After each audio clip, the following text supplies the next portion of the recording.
일단은 지역 같은 경우는 우리가 앞서서 배웠지만 여러분 웨스트나일 질병 같은 경우는 어때요?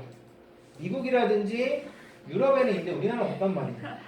반면에 결핵은 어때요? 우리나라에는 많지만 미국이라든지 유럽에는 오히려 없어요. 지역에 따라서 발생되는 질병이 조금씩 다르고 기후는 뭐 당연하죠. 아까 말씀드렸듯이 더울 때는 세균이 판치고 추울 때는 바이러스가 판치고 그 다음에 어떤 사육 환경 같은 것들 사육 환경이 지저분한다든지 스트레스를 많이 주는 환경이면은 병에 쉽게 걸리는 거죠. 스트레스도 마찬가지고 그래서 그 축사 근처에 막 시끄럽게 하고 이런 것들을 굉장히 싫어하죠. 농장주들이.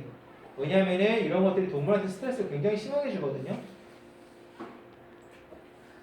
자, 그래서 뭐 환경 요인에게 지역, 기후, 사육, 스트레스, 생물학적 환경으로는 뭐 감염균, 병원소, 매개곤충, 식품, 약품 또는 항원으로 작용하는 기타 동식물들이 포함된다.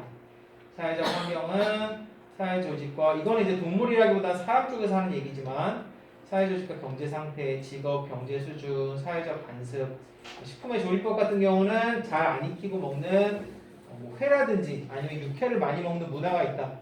그러면은 질병에 노출될 확률이 더 높은 거죠. 주민들의 태도, 지식이나 사상을 받아들이는 자세, 사회적 융합, 사회적 소외, 사회적 이동, 농어촌에서 도시로 옮기는 것 같은 거 그런 환경들도 영향을 미치고 그리고 뭐 기후, 빛, 공기, 물, 방사선 특히 방사선 같은 경우는 특정하게 많이 노출이 되는 지역들이 있죠. 원전이 있는 지역이라든지 그런 것들 같은 경우에서는 그런 것들이 차이가 날 수가 있죠. 환경 요인이. 자, 질병이 어떤 식으로 전파되는지 한번 봅시다. 그래서 질병의 전파는 직접 전파가 있고 간접 전파가 있어요. 자, 직접 전파라는 건 뭐냐면은 내가 질병을 갖다가 서로 전파가 되려면 반드시 만나야 돼요. 그게 간단하게 얘기하면 그게 직접 전파라고 보시면 되고 안 만나도 전파가 되는 거는 간접 전파라고 보시면 됩니다. 자, 코로나는 직접이에요, 간접이에요? 코로나는 직접이죠, 직접. 내가 만나지도 않았는데 걸리진 않는단 말이에요. 물론 뭐 옛날에 무슨 쿠팡에서 뭐 이렇게 배달을 하다가 균이 묻어가지고 뭐 전염이 된다더라 뭐 이런 게도 있는데 그럴 확률은 굉장히 낮고 사실 직접적으로 누군가 만나가지고 호흡기를 통해서 어떤 말을 한다든지 내가 이 사람 얼굴에 이렇게 말을 하다 침을 좀 묻혔다든지 뭐 아니면은 밥을 같이 먹는다든지 그런 것들이 아니면은 사실은 직접적으로 이제 전파되기 어렵죠. 그래서 이런 것들은 호흡기 감염이면서 기침 같은 것들을 통해서 되는 직접 전파이고 자 이것보다 조금 더 밀접하게 이제 접촉해야만 감염이 되는 경우도 있죠. 그러니까 단순히 그냥 말을 해갖고 침이 튀는 수준이 아니라 어떤 뭐 에이즈 같은 그런 질병 같은 경우는 성관계를 통해서 감염이 되는 거죠. 자 그렇게 되면은 뭐 어떤 뭐 손을 잡는다든지 밥을 먹는다든지 이런 노출에서만 그치는 게 아니고 밀접하게 어떤 뭐 관계를 해야지 어떤 그 전파가 된다든지 그런 게 있을 수 있는 거고.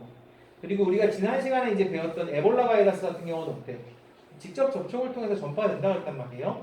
그러면은 코로나처럼 단순히 그냥 말을 하고 그냥 뭐 밥을 먹어서 전파되는 수준이 아니라 꼭 직접적인 어떤 전파를 통해서 직접적인 접촉을 통해서 전파된다는 거죠. 뭐 만진다든지 뭐 서로 포옹을 한다든지 뭐 아니면은 같이 지낸다든지 그런 것들이 있는 거고.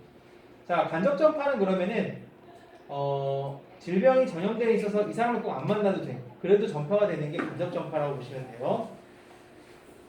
자, 그래서 기본적으로는 기계적 무생물 매개랑 생물학적 매개가 있는데, 자, 제가 간접 전파, 생물학적 매개에 대해서 말씀드렸을 때 옛날에 진드기라든지 모기를 통해서 어떤 질병이 전염될 때, 내가 어떤 사람을 굳이 만나지 않아도 모기가 저 사람을 빨고 와서 나를 빨면 어떻게 해야 돼요? 피를 빨면 그럼 전염이 되는 거란 말이에요. 그런 것들이 이제 간접 전파의 예라고 보시면 돼요.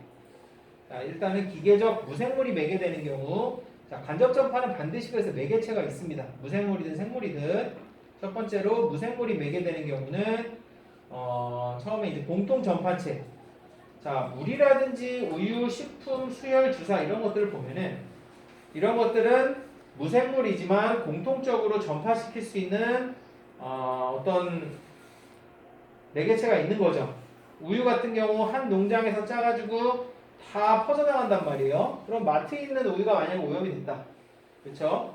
어떤 농장에 있는 우유가 오염이 됐다. 그럼 마트에서 우유를 사 먹은 사람들은 다 감염된단 말이에요. 마트에서 우유를 사 먹은 사람이 서로 만난 적도 없고 내가 이 소를 갖다 본 적도 없지만 질병이 다 같이 걸린단 말이에요. 그죠? 그런 것들이 이제 공통 전파체의 약이고 우유뿐만 아니라 상수도, 식품 다 가능한 거죠. 이런 것들이 어떤 공통적으로 공유하는 물이라든지 우유, 식품 이런 것들은 공유하는 거죠. 그런 것들을 통해서 감염된 루트라고 보시면 되고. 자, 공기 전염은 비말핵 전염이라고 해서 비말에서 수분이 증발해서 비말핵이 되는데 요거는 공기 전염은 호흡기 감염이랑은 조금 다른 개념이에요. 그래서 비말이 있어요. 비말이라는 거는 내 입에서 나오는 침 같은 거를 우리가 비말이라고 해요. 그럼 침 안에 뭐가 있어요? 바이러스가 있단 말이에요. 그러면은 비말이 이 상태에서 물만 딱 증발이 되면은 비말핵이라는 게 됩니다. 그럼 비말핵이랑 그 바이러스를 가지고 있는 비말핵이 돼서 얘가 물이 있을 때는 침 상태에서는 무거워서 떨어졌는데 비말핵이 되면은 가벼워서 둥둥둥둥 떠다녀요. 자, 그렇게 되면은 우리가 이렇게 방이 있고 여기다 이제 문을 닫아 놓으면은 서로 우리가 침을 튀면서 얘기하지 않더라도 비말핵 같은 게 계속 돌아다니는 거예요. 안에서. 그죠? 그런 것들이 이제 비말 전염인데 자, 이런 것들은 우리가 이제 비말핵 전염이라 그래서 비말에서 수분이 증발해서 비말핵이 돼서 원래는 침이 이렇게 뚝뚝 떨어진단 말이에요. 아무리 열심히 뱉어도 여기까지밖에 안 가는데 자, 여기서 침이 물이 증발해버리고 비말핵의 상태가 돼버리면 그러면은 핵이랑 바이러스만 남아서 엄청 가벼워져요. 둥둥둥둥 떠다닙니다. 그죠? 그러면은 멀리 있는 사람, 나 이 사람 만난 적도 없는데 난 이 사람의 침을 맞은 적도 없는데 이 사람이 감염이 되는 거예요. 이런 것들이 이제 비말핵 전염이고 공기 전염의 일종이에요. 그래서 지금 이제 코로나 바이러스 같은 경우는 뭐 공기 전염이 되냐 안 되냐 비말핵 전염이 되냐 안 되냐 제가 알기로는 안 되는 걸로 알고 있는데 되는 대표적인 질병 중에 하나가 우리가 배운 게 뭐냐면 구제역이 이게 됩니다. 그러면은 구제역은 전파력이 엄청나다고 그랬죠. 그러면은 A 농장에 있는 젖소, B 농장에 있는 젖소가 있는데 A 농장에 있는 젖소가 침을 뱉었는데 이게 비말핵이 돼서 둥둥둥둥 떠다니면서 B 농장으로 갈 수도 있는 거예요. 그죠?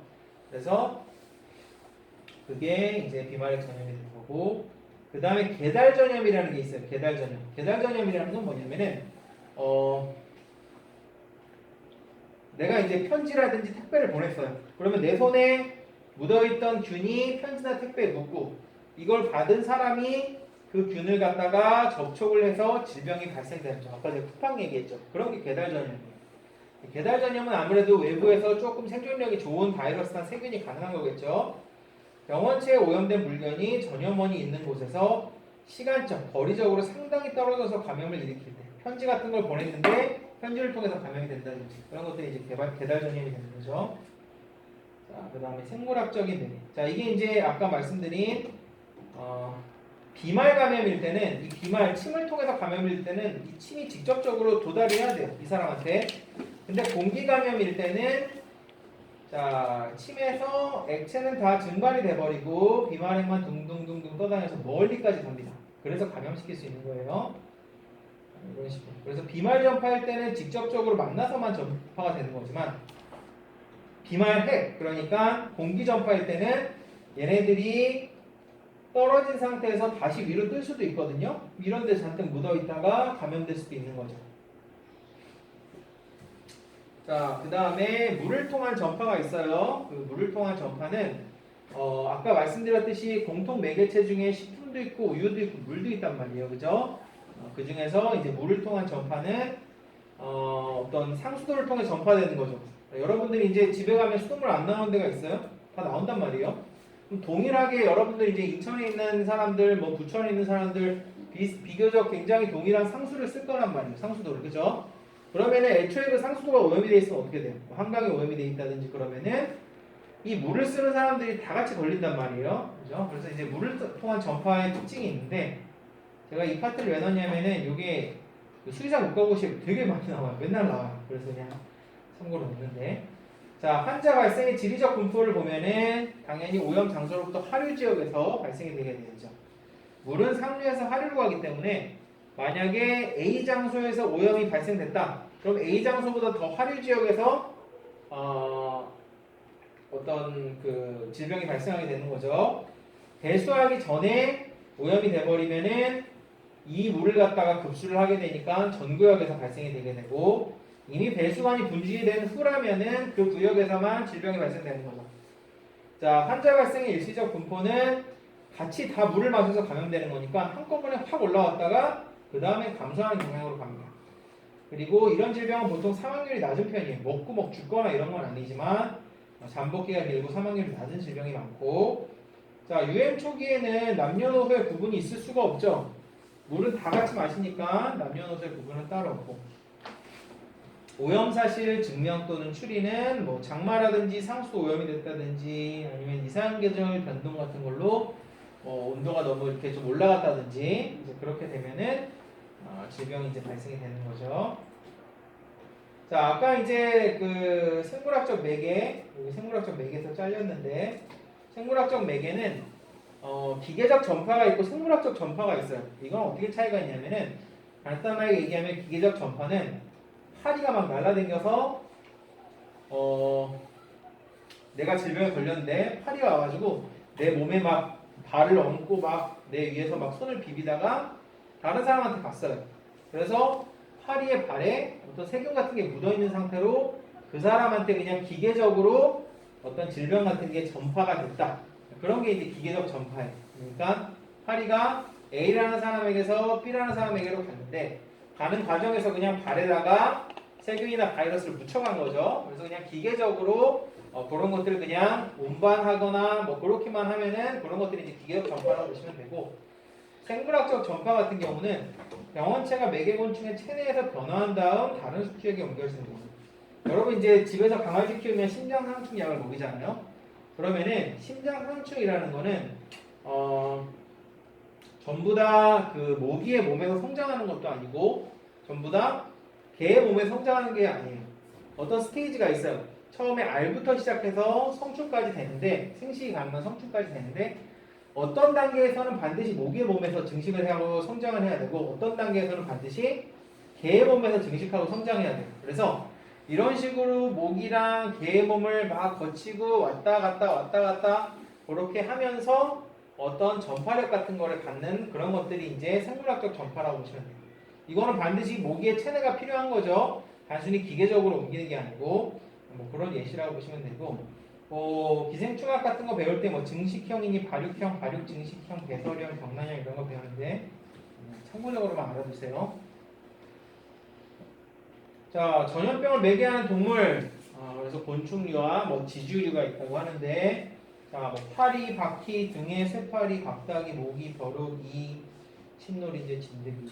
제가 아까 등해가 뭔지 몰라갖고 앞 시간에서 검색했어요. 등해가 이렇게 생긴 애래요. 나오네. 등해. 얘가 등해래요. 흡혈파리라고 해요. 흡혈파리. 벌처럼 생겼죠. 그 다음에 응애라는 것도 있어요. 응애. 응애 아세요? 응애? 응애. 얘네들이 응애예요. 그래서 여러분들 그 찐득이 보면은 찐득이 보면은 눈에 보이는 찐득이가 있고 눈에 보이지 않는 찐득이가 있잖아요. 눈에 보이지 않는 찐득이를 갖다가 응애라고 합니다. 그 다음에 갑닭이라는 애도 있어요. 갑닭이. 뭐 개징그러워. 얘네들 봤죠? 모기는 아니고 침도 없는데 길쭉길쭉하게 생긴 애들. 그쵸? 뭐 이거? 그 엘리베이터 같은 데 보면 이런 애들 많지 않아요? 그래서 이런 애들이 이제 갑닭이에요. 갑닭이. 자, 어쨌든 그래서 뭐 이런 애들이 다 이제 매개를 하는 거죠. 뭐 갑닭이니 그 다음에 뭐 쇠파리나 등에는 이제 흡혈하는 애들이죠. 흡혈하는 파리 쪽인데, 그 흡혈파리가 사실 많지는 않은데 농장 같은 데 가면은 꽤 있어요. 자, 슬라이드 몇 개 안 남았는데 그냥 쭉 하고 끝낼게요. 자, 감수성과 면역을 봅시다. 자, 감수성이랑 면역에서 감수성은 질병에 걸리는 거고 면역은 질병을 갖다가 이겨내는 거예요. 두 개는 다른 개념이에요. 자, 일단은 선천 면역이라는 게 있어요. 선천 면역은 우리 몸에 있는 피부라든지 점막 같은 게 기본적으로 외부의 세균이나 바이러스를 막아내는 역할을 하거든요. 이런 애들이 이제 선천 면역이고, 그 다음 산도, 체온, 그 다음 몸에 있는 뭐 백혈구라든지 아니면 대식세포라든지 그런 것들이 이제 면역세포 이런 것들이 선천적인 면역이 되는 거고 자 후천 면역은 4개로 나눠집니다. 그래서 자연 획득 활동 이건 활동을 빼야 돼요. 그냥 자연 획득 면역이에요. 자연 획득 면역이 있는데 자연 획득의 활동 면역이 있고 자연 획득의 피동 면역이 있어요. 자 면역이 자연 획득 활동 면역이라는 건 뭐냐면은 내가 자연적으로 일단 획득했고 활동 면역이라는 거는 내가 그냥 피동적으로 면역을 받은 게 아니고 내 스스로 면역을 만들어낸 거야. 자, 제일 많은 예는 코로나 같은 데 걸리게 되면은 어떻게 되죠? 내가 코로나를 이겨내면 면역이 생기죠. 그럼 다시 안 걸린단 말이에요. 코로나 질병이. 항원이 침입한 후에 개체 내에 그에 대한 반응으로서 항체가 형성돼서 자연스럽게 면역이 획득되는 과정이 자연 획득 활동 면역입니다. 자, 자연 획득 피동 면역이라는 건 뭐냐면은 여러분들은 잘 모르겠지만 여러분들이 다 어렸을 때는 엄마한테서 면역 글로불린이라는 걸 다 받았어요. 우리는 아무도 기억을 못하지만 여러분들 강아지 보면은 초유 먹이라 그러죠. 소도 염소도 다 초유를 먹인단 말이에요. 그 이유는 사람이랑 다르게 동물은 초유 안에 모체 이행 항체라는 게 있어요. 자, 모체 이행 항체라는 건 뭐냐면은 어렸을 때는 면역이 너무 약하단 말이에요. 그럼 질병 걸리면 다 죽는단 말이에요. 그래서 어머니가 내 항체를 어머니도 모르고 나도 모르겠지만 모르는 사이에 항체를 나한테 줍니다. 그게 이제 모체에서 온 항체, 모체 이행 항체라고 해서 딱 어렸을 때만 받는 항체예요. 자, 그렇게 되면은 자연 획득 피동 면역이라는 거는 어머니를 통해서 자연적으로 획득한 면역이면서 내가 노력해서 생긴 면역이 아니죠. 그냥 어머니한테 받은 면역이란 말이에요. 그런 걸 갖다가 자연 획득 피동 면역이라고 해요. 그래서 자연 획득 활동 면역이 있고 자연 획득 피동 면역이 있고. 자, 두 번째는 인공 획득 면역이에요. 인공 획득 면역이라는 거는 인공적으로 획득했다는 거예요. 자, 대표적인 게 뭐죠? 백신이죠, 백신. 그래서 첫 번째로 인공 획득 활동 면역이라 그러면 백신 접종이 대표적입니다. 그래서 나는 그냥 조금 균만 맞든지 아니면 사균을 맞아갖고 내 몸이 뭐 열도 내고 아프고 피곤해갖고 결국은 항체를 만들어내는 거죠. 그런 것들이 이제 인공 획득 활동 면역이고 인공 획득 피동 면역이라는 건 뭐냐면은 면역 혈청 주사 같은 거예요. 그래서 광견병에 걸렸다든지 코로나도 마찬가지죠. 코로나 걸리면 어떻게 해요? 치료를 할 때 옛날에 항체 치료를 하고 있었죠, 그죠? 항체 치료, 뭐 면역 혈청 치료 이런 것들이 다 비슷한 개념이에요. 코로나에 이미 걸렸던 사람의 항체라든지 혈장 같은 것들을 내가 맞는 거예요. 그러면은 이거는 인공적으로 획득했으면서 그냥 내 노력 없이 피동적으로 내가 면역을 받는 거죠, 그죠? 그래서 그런 것들이 이제 인공 획득 피동 면역이고, 이거는 동물병원에서도 꽤 많아요. 이런 항체 치료 같은 거는 특히 뭐 파보장염이라든지 아니면은 디스템퍼라든지 이런 애들이 이제 어린 강아지나 고양이가 걸리게 되면은 뭐 고양이는 디스템퍼에 걸리지 않지만 어쨌든 걸리게 되면은 그 면역 치료를 합니다. 그래서 면역 혈청을 맞아요. 되게 비싸요. 이거 몇십만 원씩 하는데 그렇게 맞으면은 우리가 정확한 메커니즘이나 원리는 모르겠는데 잘 나아요. 실제로 생존율이 굉장히 올라갑니다. 코로나도 마찬가지예요. 이 면역 항체라든지 혈청이라든지 이런 걸 맞아서 효과가 얼마나 되는지는 모르겠지만 정확한 원리는 모르겠지만 이걸 실제로 맞으면은 굉장히 효과가 좋습니다. 그래서 다만 면역력이 약한 편이고 이종 단백 질병이 우려되는 그런 경우입니다. 제가 보기엔 면역력이 약하지 않나요? 이거 잘만 맞으면은 특히 그 강아지 이제 동물병원에 오면은 파보자염 같은 거 오면 옛날에는 그 생존 확률이 엄청나게 낮았어요. 근데 그 일단은 수액 계속 주면서 이 면역 치료 같은 거 면역 치료 하게 되면 한 4, 50만 원씩 돈을 더 내요. 하게 되면은 생존율이 상당히 올라갑니다. 자, 유행의 양식에 대해서 봅시다. 유행의 양식은 우리가 요새 이제 한창 뭐 말이 많은 코로나랑 굉장히 연관성이 많아요. 자, 일단은 산발병이라는 게 있어요. 스포라딕 케이스라고 합니다. 산발병이라는 거는 어떤 질병이 집단 단위 내에서 드물게 그리고 불규칙하게 발생한다. 자, 광견병이나 탄저 우리가 배웠을 때 어때요? 이게 상시적으로 맨날 발생되는 질병이 아니죠. 가끔씩 우리나라에서 어떤 특정 지역에서 가끔씩 그냥 드물게 발생하는 그런 질병이란 말이에요. 자, 지방병이라는 건 뭐냐면은 우리가 엔데믹이라고 부르는데 어떤 질병이 집단에서 예측 가능한 규칙성을 가지고 오랜 기간 동안 빈도형에서 단지 근소하게 변동하면서 발생한다. 이건 무슨 얘기냐면은 질병이 발생을 안 하지는 않아요. 근데 발생을 막 많이 하지는 않는데 없어지진 않아요. 근절은 안 되고 그냥 계속 그냥 꾸준하게 조금씩 발생되는 게 지방병이라고 부르는 거예요. 엔데믹이라고 그러고 자 유행병이 있어요. 폭발이라고도 하는데 폭발성, 유행병 그런데 어떤 질병이 특정한 시간 구간의 집단 내에서 발생 빈도가 예상 빈도를 분명하게 초과할 경우 엄청나게 갑자기 확 퍼지는 거죠. 그래서 범유행, 대유행 아주 넓은 지역에 걸친 대규모예요. 여러분 팬데믹이라는 얘기 들어봤죠? 팬데믹이 여기서 나온 거예요. 그래서 유행병을 갖다가 우리가 보통 에피데믹이라고 하는데 여기서 더 폭발적으로 전 세계적으로 퍼지게 되면 그걸 팬데믹이라고 해요. 자, 그래프를 통해서 한번 봅시다. 첫 번째 얘기한 산발병 스포라딕은 자, 빈도가 굉장히 낮아요. 자, 그러다가 지방병, 엔데믹이 되게 되면은 빈도는 이렇게 올라갑니다. 그러다가 에피데믹이 되게 되면은 빈도가 더 올라가다가 팬데믹이 되면 엄청나게 올라가요. 자, 여기서 한번 봅시다. 엔데믹이라는 거는 시간이 지나면 지날수록 질병의 수는 어때요? 근절이 되지는 않지만 많이 발생은 안 되죠. 조금씩 꾸준하게 발생되는 게 엔데믹, 지방병이에요. 에피데믹이나 팬데믹은 어떻게 되냐면은 시간이 짧은 시간에 갑자기 팡 터져버립니다. 폭발하듯이. 이게 에피데믹이고 팬데믹이에요. 그래서 에피데믹이지만 얘가 굉장히 넓은 범위에서 더 심하게 피크가 올라오면 이걸 팬데믹이라는 거예요. 자, 지금 코로나를 어떻게 관리한다고 그러죠? 지금 팬데믹이랑 에피데믹 상태란 말이에요. 코로나는 갑자기 뽕 하고 터져버렸으니까 엄청나게 많은 사람이. 그래서 이거를 근절은 안 되겠다.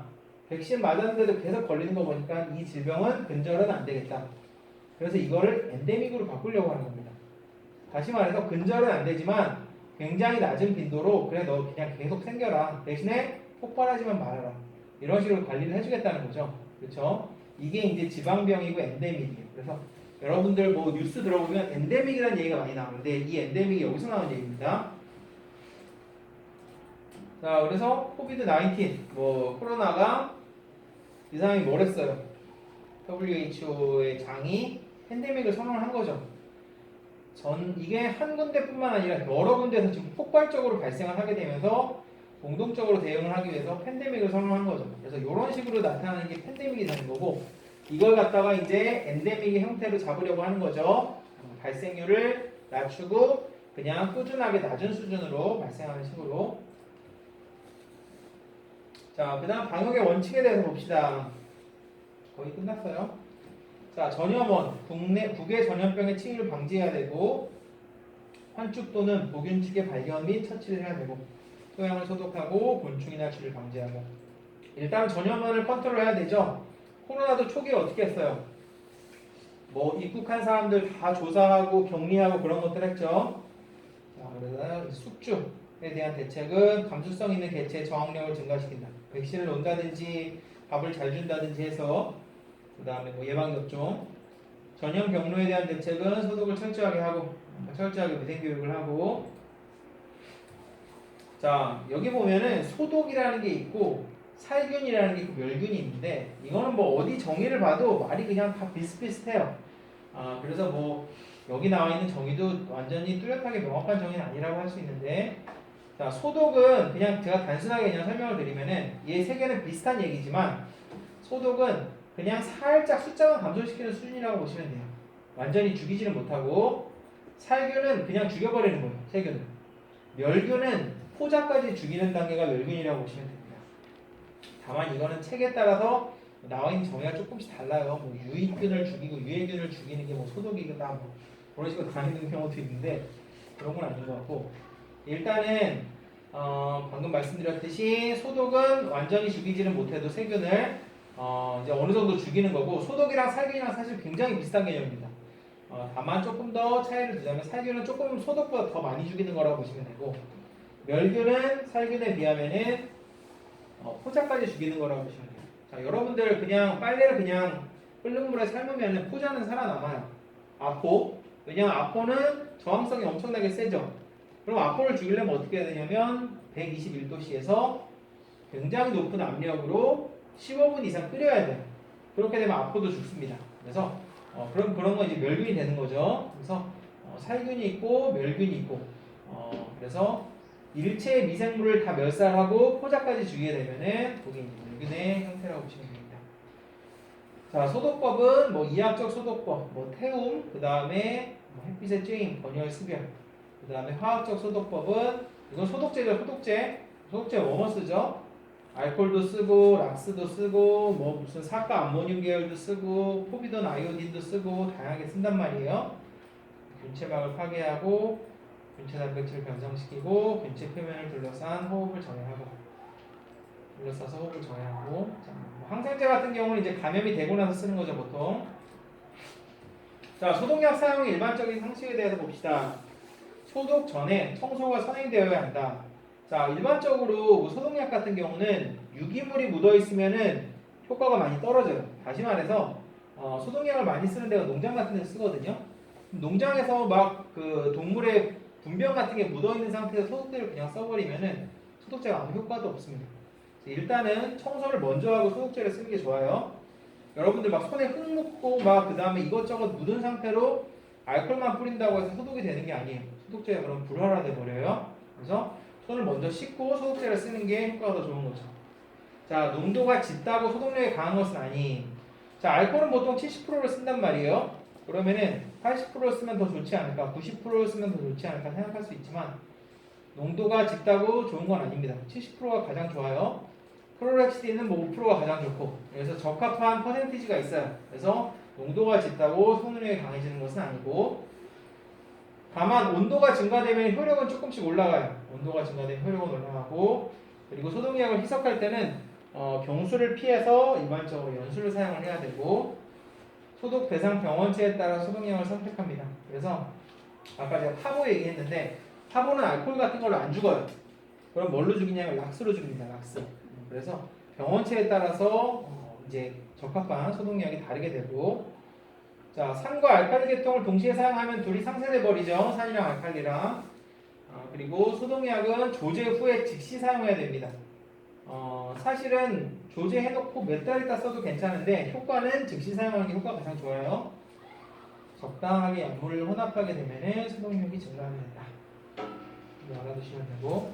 자, 일단 수업은 여기까지 하고 제가 올린 슬라이드가 파트 1, 2로 되어 있어요. 그래서 오늘은 1을 하고 다음 시간에 2를 할 테니까 그렇게 준비를 해오시면 되고, 그 다음에 제가 그 레포트를 올렸어요. LMS 시스템에 레포트를 올렸으니까 6월 8일까지 좀 넉넉하게 시간을 드렸으니까 그거에 맞게 레포트를 저한테 이메일로 제출해 주시면 되고, 그리고 오늘은 유책이 안 되는 거 아시죠? 네. 유책이 안 돼서 제가 이거 부른 거 토대로 해서 스마트 출결에 이제 수에 입력할 테니까 이거는 이의 제기 하실 필요 없어요. 네, 고생하셨습니다.